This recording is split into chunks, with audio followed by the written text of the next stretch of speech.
Hi everybody, Josh here to talk about getting your images from here to here. First thing you need to do is make sure your camera is off. Then you're going to take out the memory card and insert it into your computer. Once it's in your computer, it'll mount onto your desktop, and then you're going to offload these images into an offload folder. Before we get too far ahead of ourselves, we need to figure out where our image database is going to live. Is it going to live on our computer or on an external hard drive? It's highly recommended that you put this on an external hard drive and you back up this hard drive periodically. If it lives on your computer, then it will take up your computer's data and storage space, and it can clog up the functionality of your computer. So looking at this brand new hard drive I have plugged in here, I'm going to go to the disk utility. That can be found under the Applications folder in the Utilities folder, and there is a disk utility application. Make sure you choose the correct hard drive, and now we're going to erase this hard drive. It has nothing on it at the moment, which is a good thing. It's fresh out of the box. So I'm going to call this My Image Archive, or I'd put my name in here. Now this is where all of our images are going to live. Now I'm a Macintosh only person, so I'm going to choose the OS Extended Journaled format. If I am going back and forth between Mac and PC, you're going to want to choose the the exFAT format. You're going to want exFAT between Mac and PC. So I'm going to go ahead and click Erase, and it's going to erase this image and rename it Josh Image Archive.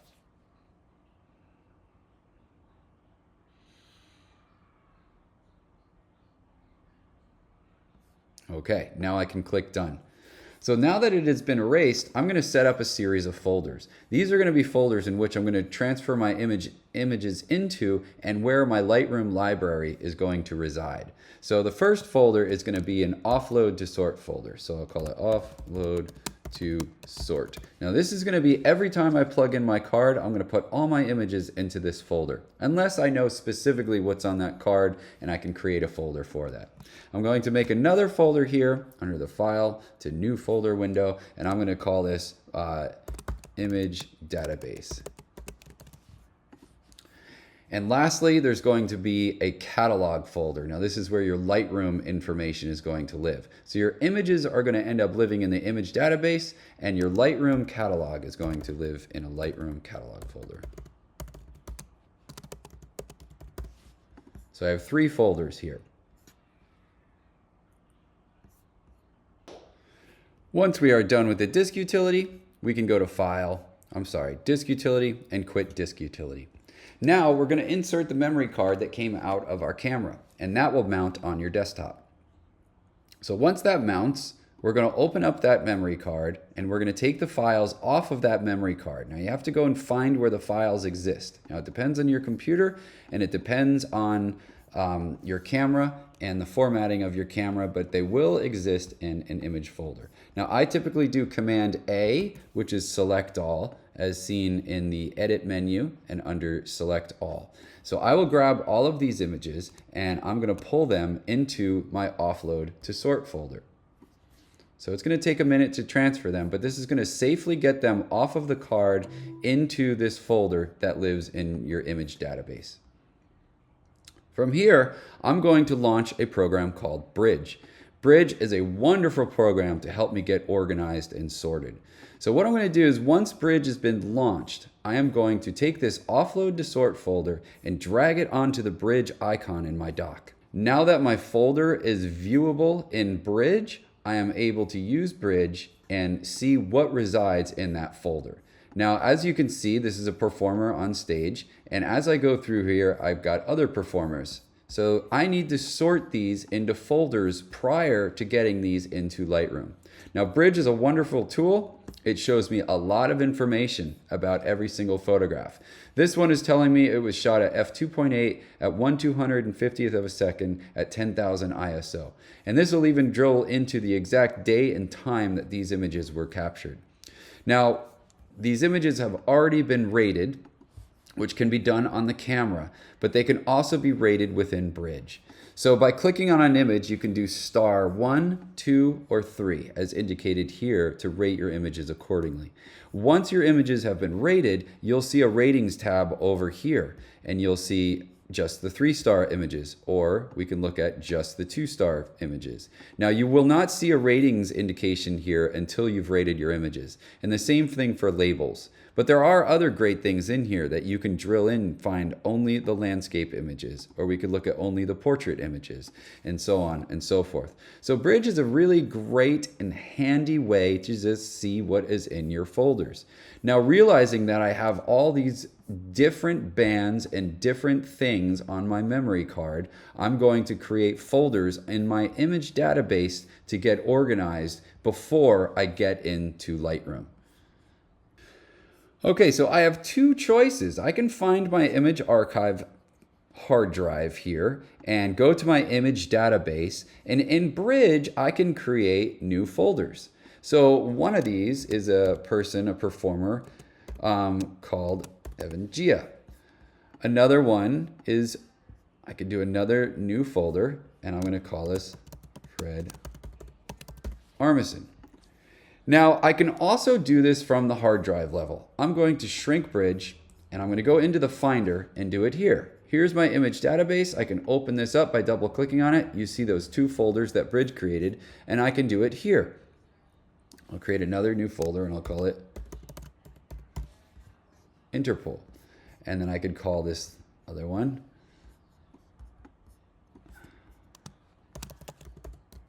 Festival Atmosphere.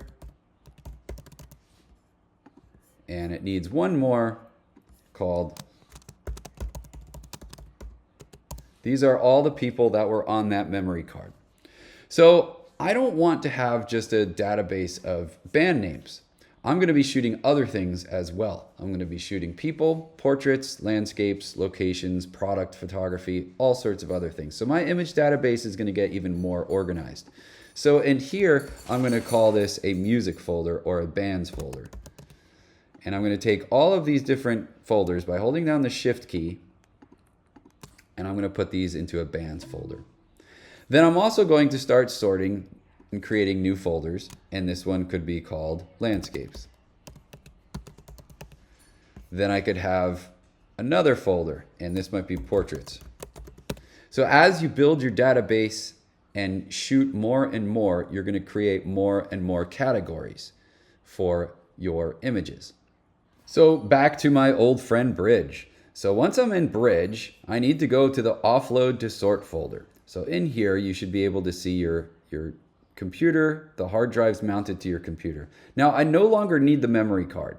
So that memory card can be ejected. And in fact, once everything's been safely offloaded to the offload folder, I'll drag the memory card on the Macintosh system and put it in the trash can, and that is going to safely eject the memory card. We want to make sure it's safely ejected before we take it out of the computer's slot. Now in the offload to sort folder, I need to come in here and move these images into their proper locations. So I'm going to click on one image here and try to find the last image in this series and hold down the Shift key and move this into that particular folder. So the same thing is going to happen here. I'm going to click the first image here. I'm going to try to find the last image I shot for that particular band, hold down the Shift key and drag that into its folder. I'll do the same thing for this band. I'm going to click the first image here. I'm going to hold down the Shift key and click the last image in that series and move it here. Now I could move these one by one. I can drag, but it'll take some time, but I could put them one by one into their appropriate folders if necessary. But I'll go ahead and do the same technique where I click the first shot in this series, and I'm going to end it right here with this guy and move him into the atmosphere folder. And now I'm going to scroll back up to the top. I'm going to find this. Now this one could go in the atmosphere folder because it's not a band. But now these other ones, it's all the same performer. So I'm going to find all of this series and drag it into the performers folder. And now I'm back to general atmosphere photos. I'll take this and drag these into the festival atmosphere folder. So now I've taken everything out of the offload folder and put them into their appropriate folders before importing these into Lightroom. So it's very important to have an organized hard drive and an organized file structure that Lightroom will refer or point to prior to getting the images into Lightroom. So when you first launch Lightroom, you might get a bunch of dialog boxes. And for now, just click OK to get through those dialog boxes and get into the Lightroom interface. Now, what happens is that Lightroom creates a library file. It's known as the LRCat file. So this is your catalog, your Lightroom catalog file. The problem is that Lightroom defaults to creating a catalog file into your pictures folder on your hard drive. Now, this is the computer's hard drive. Now, our library is on an external hard drive here. So this is where our images are going to reside. So I tend to make a new catalog that resides in this catalog folder that we created earlier. So that's where my Lightroom library file is going to live. Now that library file will talk to the images in the image database. So this way the file path between the two makes sense. It's in the same location, and when we do backups, we can back up the entire thing. We can just back up the entire hard drive to a second hard drive, and they're not disconnected in two different places. So I'm going to go ahead and create a new catalog. I'm under the File menu. I'm going to choose New Catalog. I'm going to navigate over to my image archive, that catalog folder, and I can call this Josh's image database, or I can call this Josh's LR catalog. So that's going to live inside that folder. So I'm going to go ahead and create. Now notice I removed any weird characters like apostrophes or spaces or anything like that. For computer code reasons, it's best to only do uppercase, lowercase, numbers, letters, and underscores. No spaces, no weird characters or anything like that. So I'm going to go ahead and click Create. It's going to relaunch Lightroom. I'm going to get a new window here that's going to be ready for me to import my images. And here I go.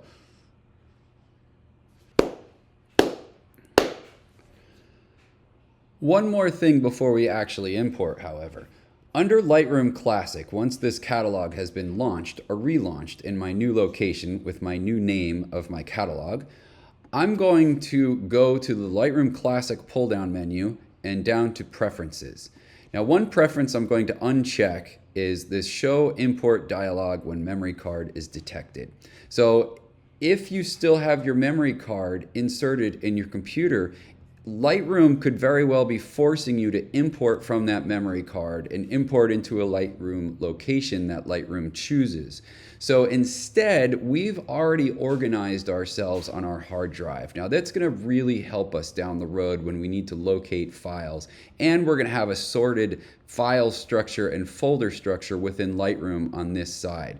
So if things are just dumped into Lightroom and Lightroom creates folders and those folders go in the pictures folder, it can become a bit of a mess. So the idea is that we are organized at the hard drive level before we import our images. And by turning off that preference, every time you put in a memory card, Lightroom isn't going to try to force you to import directly from the memory card into Lightroom.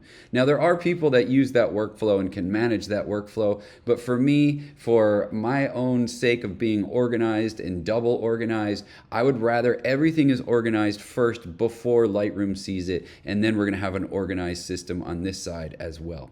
So now we're finally ready to import our images. So I'm going to click the import button, and I'm going to navigate over to my hard drive, and I'm going to find that image archive hard drive, my image database. Now I have a choice here. I can do one folder at a time, or I can grab the whole folder and say include subfolders. So one folder at a time, and I can exclude subfolders, or I can do the entire folder and include it. And it will know which images are in which folders when it imports that into Lightroom, and it will put the the Lightroom library module, the folder section will be organized accordingly. So it's up to you guys. A lot of times, you know, I want to import one by one and work on them one by one before I import the next one, or it might be easier to just do the whole folder. But as your image database starts to develop, you're going to be adding more bands in this case, or different landscape locations,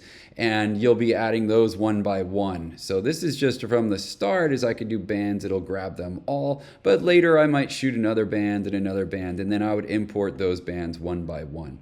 Now another thing I want to do before I import into Lightroom is apply my metadata to these files. Now right now there's no metadata. So what is metadata? Metadata will be my location, my who I am, my contact information, my copyright information. That can all get applied upon import of your images into Lightroom. And then you really won't have to think about it ever again, as long as you make sure when you export you're not excluding that. There is a button when you export out of Lightroom that will want you to remove that. You can turn that on or off. We want to make sure we include our metadata at all times. So in here you can do a new template and you can add all of your information. So what I will do is I typically do the IPTC copyright information and IPTC creator. So I would add information to all of these fields. The option G on a Macintosh is the copyright symbol,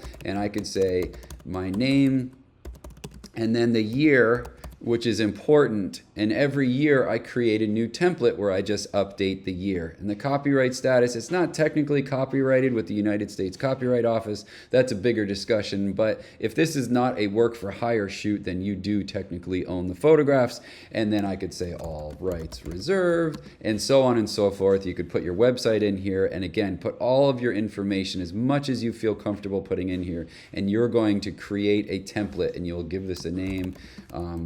And I usually do it each year, just a generic template that has my basic information that gets applied to every single image that I shoot and import into Lightroom. So I'm gonna hit cancel out of this because I already have the template set up. Once you have it set up, there's my generic copyright 2024 or my generic metadata. I've created several different templates for teaching purposes, but I can choose that template, and now when I import my photographs, my metadata will be applied to all the photographs upon import. So I'll do it one by one. This is just this one performer in this particular folder, so I'm going to go ahead and click the import button here, and now we are in Lightroom, and you'll see that the folders section here has a folder here, so it's telling me it's in the image archive, and there's 44 images in that particular folder. So there's other ways that we can see the folders. We can see the folder name only, which is pretty convenient, or you can see the path from the volume. It's the image database in bands, and that's the folder name. And then we can also see the folder and the path, so it's a little bit, the folder, and then you see the file path. So there are other ways you can go through seeing these images. Now, there is a problem with Lightroom. Lightroom does not like it if you decide to move anything out of a folder. So if I come into the desktop level and find the images that way and go into the Finder, find my hard drive, and come into the database, and if I decide to move any of these images or take them out of their location, I'm going to pull them out of this folder and into the bands folder or into a different folder. So I'm going to, let's see, I'll find some ones that are easier to grab. I'm going to grab the CR3 files, which are the raw files from this particular photo shoot, and I'm going to put them into the landscapes folder. So say I do some organizing at the hard drive level or reorganizing through Bridge, either or. So I'm going to go ahead and close that folder up, go back into Lightroom, and when I go through my Lightroom catalog, I'll start to notice that there's going to be a few images in here that have exclamation points. Now, it's really hard to see these, but there are exclamation points down here. Now, that's telling me that those photos are missing. They're not in their location, and Lightroom doesn't know that you moved them. So what can I do? Well, one thing I can do, if I did that on purpose and Lightroom's got the exclamation points, I can go to the library module and try to synchronize the folder. This will update the folder to the current contents of what is in that particular folder. So this works when you add to the folder. So say I have more photos that I found on my phone or somewhere else or a different camera, and I want to add them to this folder. Well, I'll go through the same download process through Bridge, and I'll put the images into that appropriate folder, and then when I go to Lightroom, I'm going to update the folder. I can import or update. So I'm going to go to the library, I'm going to say synchronize folder, and then I'm going to say, okay, remove, in this case, I took 3 images out. So it sees that 3 images are missing from that catalog. So I'm going to synchronize the catalog and it will update itself to the current state of that catalog. So I'll go ahead and hit synchronize.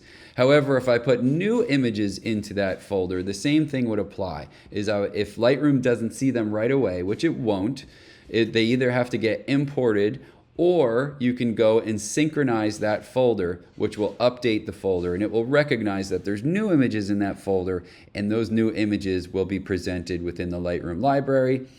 Now I'll go ahead and do one more import here. I'll grab another one of those bands, and I will click import and make sure my metadata is going to get applied upon import.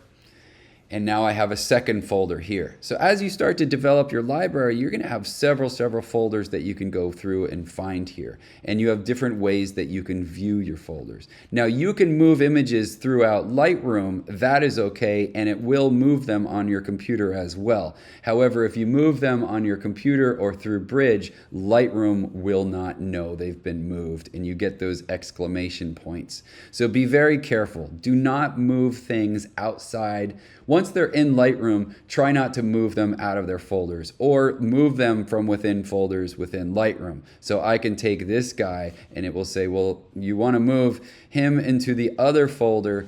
This will cause the corresponding file on the disk to be moved as well. So I can click OK to that. So Lightroom is very specific about which images are in which location. So now when I go into this folder, he has been moved. And when I go into my hard drive, you'll see that that file is now in this folder as well. So you have to be careful. Yes, you can move things throughout in Lightroom. You can move things outside of Lightroom. And if you do that, you have to synchronize your folders, and that will update them knowing that the files have been moved. So be very careful. So from this point, you can jump into Lightroom, and then we can start exploring the develop module and everything else that Lightroom has to offer, mainly understanding how to export images out of Lightroom too. Those are future lessons, future assignments, and that's where the fun begins. You may have noticed when I poked into my hard drive and into the folder that I put into Lightroom that there are the raw files from my camera, but also something called an XMP file. Now this is a sidecar file. This is the file that contains all the settings and adjustments and data of the changes that I did to the raw file within Lightroom. So what does that mean? Well, when I'm in Lightroom and I move over into the develop module and I start to develop these images, it's going to preserve all these different settings that I've done on this image. So this is written into the sidecar file. If that sidecar file ever gets deleted, then I'll be back to the very beginning as if I made no adjustments onto the file in Lightroom. So I actually turn this on, and it's a catalog by catalog preference. So if you have multiple catalogs in Lightroom, or you're using Lightroom as a tool to create multiple catalogs instead of one giant image database, you have to change this setting every single time. Now I do this on purpose, and it says metadata, and I turn on the function automatically write changes to XMP. So they are very small files, they do not take up that much data, but this allows Lightroom and Photoshop to talk to one another. So if I open this image up in Photoshop, it's going to force me into something called Adobe Camera Raw, and all the settings that I've done on this side in the develop module will show up in Adobe Camera Raw, and it won't start me over from the beginning. So this is a very important function. The other reason why this is important is that if the Lightroom catalog ever fails or gets corrupted or doesn't update when Adobe does updates and so forth, that all the information you did, all the work you did is not only saved in Lightroom's catalog file, but it's also saved in these XMP files. So you might lose some organization that you've done in Lightroom, but you're not going to lose all the work you did on every single file should you ever have a corrupt Lightroom database or anything like that. Or should you import these images into another catalog in Lightroom, it will retain all of these settings and you won't have to start all over again. So I highly recommend this preference under Lightroom Classic to catalog settings, automatically write changes to XMP. So I find that to be a very important setting as a way of just kind of covering yourself in case there's any problems down the road. All of your work will not be lost or tied to this Lightroom catalog file. So one last tidbit is, how do you quit this and start back into Lightroom? So I'm going to go to Lightroom Classic and I'm all done for the day. I'm going to quit. I'm going to go ahead and click yes. Now, there are times when you quit Lightroom and it might ask you to back up the catalog. That's usually okay. When you get into your hard drive, you will see that there's that Lightroom catalog folder in which we created your catalog out of Lightroom. And then we have the LCAT file. This is the catalog file that you will launch if you're using a different computer. If you launch Lightroom, it usually refers back to the last catalog that was being used. So either if you're using multiple catalogs, you can go to Lightroom and choose which catalog you want to work with, or you can launch from that LCAT file. So either will work. But in this case, we would go to File, Open Catalog, Open Recent Catalog, whichever you choose. Or you can quit Lightroom and launch straight from that LCAT file right here, and that will launch that catalog into Lightroom, and you can pick up where you left off.